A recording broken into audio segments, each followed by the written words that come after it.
The next section in this chapter is graphing square root and cubic root functions. We're going to look at three main ideas: radical functions, domain and range, which deal with you can say either the radical function or the graph itself to help us find the domain and range from part A, and then the modeling square root and cubic root functions. So as we've done in previous videos, C is going to be something we cover in class, but I just thought it's important to write it down now so you save room for it if it's necessary. Big thing here is, as usual, pause the video when you can.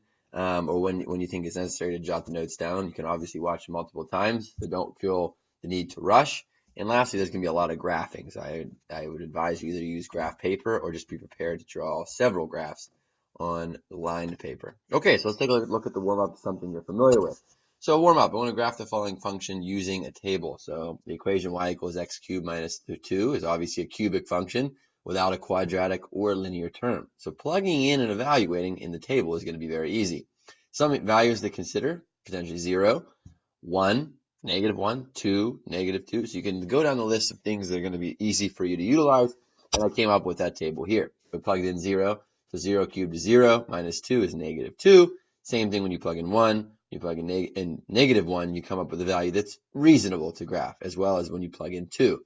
I chose 1, -1/2, because that one is something that it'll help you describe the shape. So as we look at the graph, it's showing up here now. There is the first point, 0, -2. The second point, which is 1, -1. Then -1, -3. And what's important is this next point. It's like in that weird spot there in the fraction. Obviously -17/8 isn't ideal to graph, but it helps us understand there is a little bit of a lip there, and it's more distinct. And then lastly, 2, +6. Is our last point, and the function looks like that. And one thing to note here, which is important, is the fact that this obviously will continue on in both directions from here. Okay, so let's take a look now at the first radical function, some common ones. So recall two common radical functions. One we had graphed previously, y equals the square root of x. So let's think about, now you're considering perfect squares as your x values. You have 1, 4, 9, 16. All of those are going to be graphed as the equivalent of y is 1, 2, 3, 4, and so on and so on. So you can see the first graph there, some key points, 0, 0 right here, 1, 1 right here, and 4, 2. And obviously if we had space, we could be able to see that 9, 3 is on there. Okay, now let's look at a cubic function, a standard cubic function, y equals the cube root of x, which is going to have the same idea except now incorporating negatives. So this is 1, when you plug in 1, you get the cube root of 1, which is 1. If you plug in -1, the cube root of -1 is also -1. And you can see the next perfect cube is 8, which is evident in these two examples here. And those are easy to graph, but what happens if I give you something like that? Y equals 2 cube roots of x minus 5 plus 2. There are three major components which we'll talk about, which is this first component, what's inside the radical, and finally what's last. Each of them has to do with some kind of shift, either horizontally, vertically, how we can shrink, tighten the graph, or expand the graph for that matter. We're going to see that here in the next example. So let's take a little bit of note of some important radical functions. We're only going to take a look at two specifically, the square root and the cube root, which I'll go ahead and put up there now. So if you look, A is a very important component in terms of the graphing. H and K, actually all three are very familiar to us with vertex form, working with absolute value functions, or vertex form with quadratics. They came on to a major role. So again, A, H, and K should be something you're familiar with. So okay, let's look at what you need to do to graph them. So first we want to sketch the graph of y equals a square root of x. So in other words, if you take the original square root of x, if say you plug in 1, you plug in 2, you plug in 9, or 1, you plug in 4, or 9, you're going to get an output. All those outputs are just multiplied by whatever a is. And that could be very important, because let's take a look. What happens if a was negative? That's a big factor because the graph looks very, very different. In other words, that's going to help it expand or shrink. That's all that's doing. But you need to graph that first. Once that's graphed, then you have to understand that this h right here is responsible for horizontal shifts, so left and right using the x-axis, and k is responsible for vertical shifts up and down along the y-axis. So a little more importantly, though, let's take a look at how that's dictated. So if the original is x minus h, if that's what you see, then you're shifting to the right, because h actually is positive. So you shift so many units horizontally to the positive x-axis, towards the positive x-axis. And vice versa for x plus h is going to be dictated going to the left. But the ironic part is the fact that the k values are the same as they are. So you have to remember two components, which is kind of tricky in the fact that what's in the radical is actually the opposite, what's outside of the radical is actually itself. All right, first example. I realize that we're on the time here, so this ended up being about another 10-minute video, but it's the only one we have. So graph the following function. We have y equals 2 square roots of x plus 4 minus 1. So what you want to do here is first, as we said before, we want to sketch 2 square roots of x. So remember, whatever you plug in for x, say you plug in 0, plug in 1, plug in 4, evaluate it with 9. Excuse me for using plug. Evaluate 1, 4, and 9. You're going to have an output multiplied by 2. So let's take a look at our graph here. The first one. 0, 0, obviously, because 2 times 0 stays the same. Then it's going to be, instead of that first one being 1, it's going to be 2 because we're multiplying by 2. Instead of it being 2 as the y output, it's going to be 4. And then lastly, there's another one that would come there, but we're not obviously going to show that one. Then we'll come back and we'll actually show the actual function here in a second with an actual line that goes for it.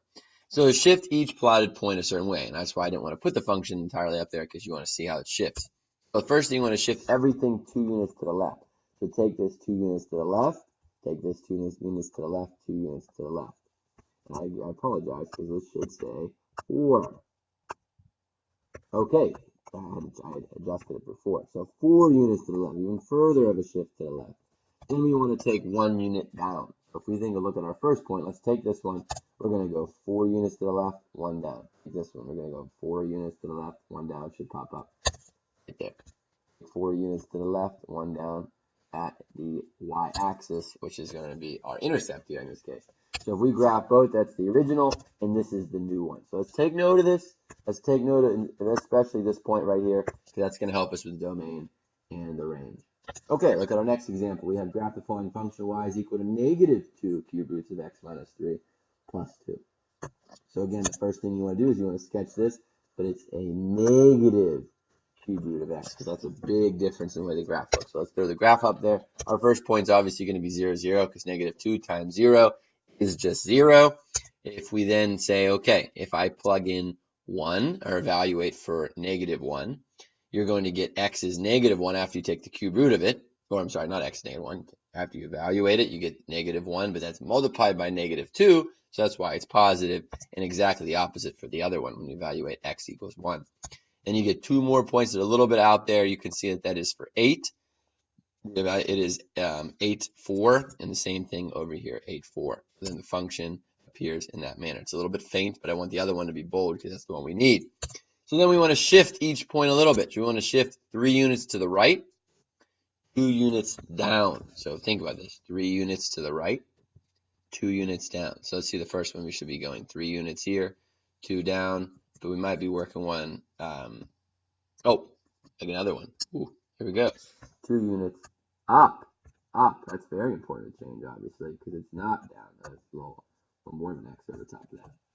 So the first one, 3 units to the left, 2 units to the right, I'm sorry, 2 units up. Next one, 3 units to the left, 2 units up. 3 units to the left, 2 units up. And obviously this one's not going to show up on our graph. We're not going to use that one. We're going to use this one, 3 units to the left, 2 units up. Okay, so then our function is displayed there and at exactly how you have to graph it. Let's take note of this. We'll put this in our main ideas. If you go back to the previous example one, you need 3 points. If you're working with a cubic function, you need at least 4. 5 would be more efficient, but obviously we're not able to fit that in with this point. It'd be some way out here. Okay, so let's take a look now at the part B, domain and range. The part B, domain and range of square and cube root functions. So let's recall what is the range. We talked about domain, but the range is just the opposite. It's the set of output values or y values.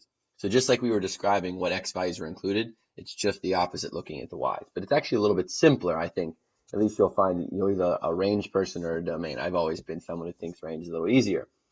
So we know describes the